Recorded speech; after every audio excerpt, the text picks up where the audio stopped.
My name's Dennis Maroney. I am a food producer.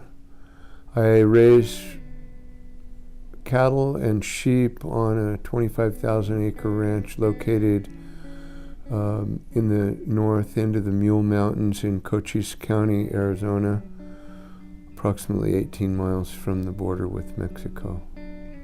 We shear sheep because they grow so much wool in a year that is considered an annual crop.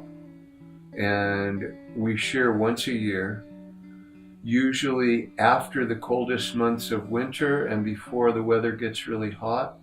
So it'll be early spring. First couple weeks in March is pretty normal. Occasionally we'll be later than that, but we try to shear the sheep before they lamb, and that way we can tell which sheep are pregnant and things like that. We have two professional shearers that we've used in the past. I have to say that finding anybody that shears sheep professionally anymore in the U.S. is getting more and more difficult every year. These are two young guys, Jerry Ladd and Mick Hoffman. Mick is, he actually lives in Arizona outside of Phoenix, and he spends about 6 months a year shearing in Arizona and then travels to Australia and spends another 5 months or so shearing in Australia. Jerry started shearing in Washington, and he's been shearing I think about 20 years, and he recently, because of his wife's work, relocated to Illinois. So he actually flew here from Illinois to participate in the shearing, and we went through somewhere around 220 head of sheep in 2 days. So pretty efficient shearing operation. We had lots of good help from friends and family and so forth. If everything goes right, they can have a sheep completely shorn in 5 minutes.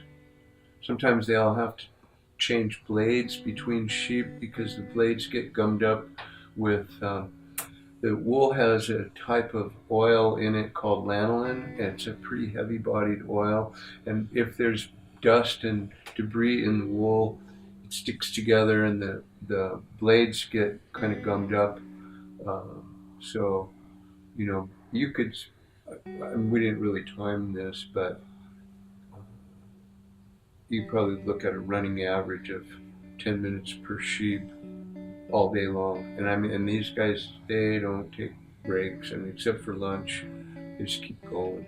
The fleeces are skirted, which means we take the shorn pelt, which pretty much holds together because the wool kind of is interlocked with other wool fibers.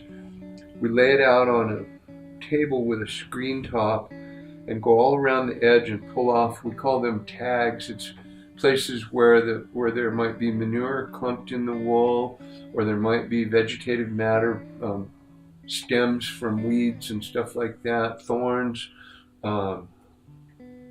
sometimes mud or a little wax, that is from the lanolin. We try to get as much of that out of the fleeces as possible. We quickly examine the fiber quality and note the color, and then we bag the fleeces, usually 2 fleeces per bag. So black fleeces in a separate bag, white fleeces, gray fleeces, tan fleeces. So they're color separated, and any notes from that particular sheep are recorded on so we have a clipboard. We're putting every sheep's ear tag number, and we'll make a note that maybe this sheep that has some undesirable wool quality, so we're going to cull that sheep, or maybe that there's something that we need to make that requires further attention for that particular sheep. And then those bags are all put in a pile, and we'll later go back through and sort that wool and remove the wool from the plastic bags and put them in giant burlap bags that we then haul to a mill. We'll be going this year to a mill in Wyoming. We're going to try a different mill because they seem to have some technology that will be useful to turn the lower quality end of our wool into insulation. So we're going to have a new product. There's a lot of preparation beforehand to set up, because we only shear once a year, but we use these facilities to do all kinds of other things. So we might be working cattle in the corrals next week, and before that we might be shoeing horses, and before that we've got, you know, something going on with the dogs or chickens or whatever. So setting up the facility to make the flow of sheep more efficient is a big challenge. So we have to have holding pens, we have to have a little crowding area where you can take a portion of the sheep and put them into a smaller space, and then be able to get them and move them into the barn in maybe 8 or 10 head at a time, and then they could be caught individually to be passed to the shearer. And then on the other end, dealing with all the wool. So you have to have a plan that anticipates anything that might go wrong. Because we're an off-grid facility, we're dependent on solar energy. So we have to be very careful about our power use. We have 2 electric shearers running significant size electric motors all day long, plus overhead lights for lighting the area, plus all the background use of freezers and refrigerators and water pumps and all the things that are part of the ranch infrastructure. So it's important to monitor the power use to make sure that we have enough power to keep shearing without running out. And of course, if it's overcast, that gets kind of challenging. But and then, you know, just the transportation. We made 6 trailer loads to haul the sheep here from where they had been grazing, and trying to make sure that we don't separate mothers from babies and, you know, all that. So a good full week of activity that, you know, for us, all the meal preparation in advance to feed the crew. The first day of shearing, I would guess that we fed 20 people or so. And so it's a lot of work, but it's kind of fun because everybody stays happy. And Mick is a little bit younger than Jerry, and he brought his